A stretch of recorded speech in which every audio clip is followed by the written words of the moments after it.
Hello everyone, আশা করি সকলে খুব ভালো আছেন। বাংলা যুবশ্রী প্রকল্প প্রত্যেকটি ব্লকে প্রত্যেকটি জেলায় শুরু হয়ে গেছে। তো আপনারা কিভাবে এবং কি এই ফর্মটি ফিল আপ করবেন, তো তাদের জন্য বলছি A to Z প্রসেস আপনাদের কাছে শেয়ার করব। ফর্মটি সবাই ভরতে পারবেন বা ফর্মটি সবাই ভালো করে ভরতে পারবেন, সবার জন্যই এই ভিডিওটি। তো ফর্মটি প্রথমে দেখতে পাচ্ছেন, প্রথমের দিকে চলে যাই, দেখতে পাচ্ছেন দুয়ারে সরকার রেজিস্ট্রেশন নাম্বার। তো দুয়ারে সরকার রেজিস্ট্রেশন নাম্বার আপনি ওখানে পাবেন, আপনার ব্লকের যেখানে রেজিস্ট্রেশন, যেখানে নিয়ারেস্ট আপনার ব্লকে একটু খোঁজ নিয়ে দেখবেন ওখানে আপনাদের এসে হচ্ছে। তো সেখানে আপনারা দুয়ারে সরকার রেজিস্ট্রেশন নাম্বারটি পেয়ে যাবেন। তারপরে আছে আধার কার্ড নাম্বার। তো আধার কার্ড নাম্বারটি আমি বসিয়ে দিয়েছি এখানে। তারপরে এখানে দেওয়া আছে নাম, মাধ্যমিক সমবয়স পরীক্ষা অনুযায়ী আপনার অ্যাডমিট কার্ডে, মাধ্যমিক অ্যাডমিট কার্ডে যে নামটি আছে সেটি ক্যাপিটাল অক্ষরে এখানে দিয়ে দেবেন। তারপরে মোবাইল নম্বর, ব্যাঙ্ক অ্যাকাউন্ট লিঙ্কযুক্ত আপনার ব্যাংকের সাথে যে মোবাইল নাম্বারটির লিঙ্ক আছে সেই মোবাইল নাম্বারটি এখানে দিয়ে দেবেন। তারপরে কি আছে, ইমেল আইডি যদি থাকে, যদি আপনার ইমেল আইডি থাকে তাহলে ইমেল আইডিটি এখানে দিয়ে দিবেন। তো আমি ইমেল আইডিটি দিয়ে দিয়েছি। তো জেন্ডার, আপনি যদি পুরুষ হয়ে থাকেন তাহলে পুরুষ দেবেন, ফিমেল হয়ে থাকলে মহিলা দেবেন। তারপরে নিচের দিকে আছে ডেট অফ বার্থ।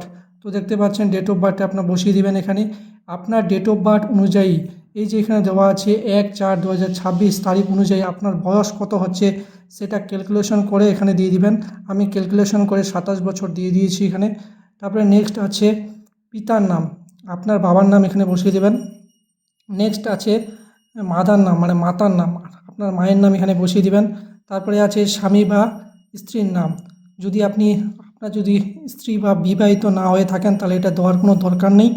তারপরে নেক্সটে আছে কি, আপনি কোন কাস্ট, তপশিলি জাতি না তপশিলি উপজাতি, সেটা এখানে দিয়ে দেবেন। তো আমি তপশিলি জাতি, সেটা আমি এখানে দিয়ে দিয়েছি। তো সার্টিফিকেট নাম্বারটি এখানে নিচের দিকে বসিয়ে দেবেন। নেক্সটে আছে কি আছে, আপনার ভিলেজ হাউস নাম্বারটি এখানে বসিয়ে দেবেন। আমি হাউস নাম্বারটি বসাইনি, তো আমি পরে বসিয়ে দিচ্ছি। এটা হাউস নাম্বারটা আপনি ভোটার কার্ডে পেয়ে যাবেন। তো ভিলেজ, আপনার গ্রামের নাম এখানে বসিয়ে দেবেন। তারপরে পোস্ট অফিস, আপনার পোস্ট অফিসে এখানে বসিয়ে দেবেন, আমি বসিয়ে দিয়েছি। জিপি বা ওয়ার্ড, আপনার কোন গ্রাম পঞ্চায়েত সেটা এখানে বসিয়ে দেবেন। ব্লক, আপনার ব্লকের নাম কি সেটা এখানে বসিয়ে দেবেন। পুলিশ স্টেশন, আপনার থানা কোথায় সেটা বসিয়ে দেবেন এখানে। ডিস্ট্রিক্ট, আপনার জেলা কোথায় সেটা এখানে বসিয়ে দেবেন। পিনকোডটি এখানে বসিয়ে দেবেন। স্টেটটা অলরেডি বসিয়ে দেওয়াই আছে। নেক্সটে আছে কি আছে, মাধ্যমিক এমপি বা সমতুল্য পরীক্ষার বিবরণ, অর্থাৎ মাধ্যমিক কার্ডের এখানে রোল নাম্বারটি দিতে হবে।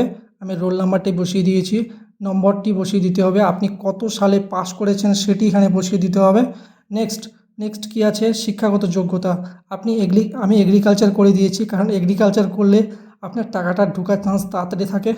তো নেক্সট কি আছে, ব্যাংক নাম, ব্যাংকের ডিটেলসটা দিতে হবে, আপনার কোন ব্যাংকের নামটি এখানে বসাই দিবেন। তো নেক্সট কি আছে, ব্যাংকের শাখা, আপনার ব্যাংকের শাখাটির নাম কোথায় সেটি এখানে বসিয়ে দেবেন। নেক্সট ব্যাংক অ্যাকাউন্টটা এখানে বসিয়ে দেবেন।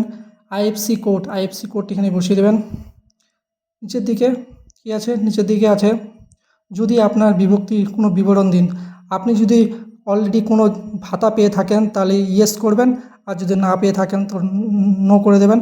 আমি না করে দিয়েছি, আর যেহেতু আমি পাই না। আর যদি আপনি ভাতা পেয়ে থাকেন তাহলে এটা টিক করে কি ভাতা পাচ্ছেন এখানে লিখে দেবেন। নেক্সট, আপনার ডকুমেন্টস কী দিতে হবে সেগুলি এখানে দেওয়া আছে, দেখতে পাচ্ছেন এখানে ডকুমেন্টস লিস্টগুলো আছে।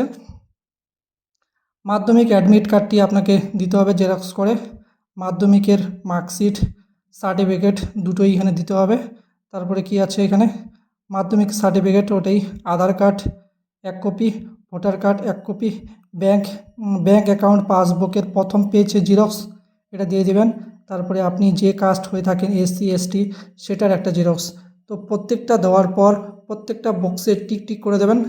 টিক করে দেওয়ার পর নিচে যে তারিখে আপনার নিয়ারেস্ট ব্লকে আন্ডারে যে আপনার জমা নিচ্ছে সে ডেটটি এখানে দেবেন। নিচের দিকে একটা সিগনেচার করবেন, আমি সিগনেচারটা করে দিয়েছি। আর নিচের যেটা এটা আছে এটা সম্পূর্ণ ওরাই করবে, যারা জমা নেবে তারা এখানে আপনাকে একটা নাম্বার লিখে দেবে। তো এইটা নাম্বার লিখে দেওয়ার পর আপনাকে সেটা দিয়ে দেবে। তো এটাই ছিল সম্পূর্ণ প্রসেস ফর্ম ফিল আপের। তো আপনারা ভালো করে এই ভিডিওটি দেখুন, আর যদি ভালো লাগে তো চ্যানেলটিকে সাবস্ক্রাইব করে বেল আইকনে অল নোটিফিকেশনে ক্লিক করুন এমনই সব আপডেট পেতে।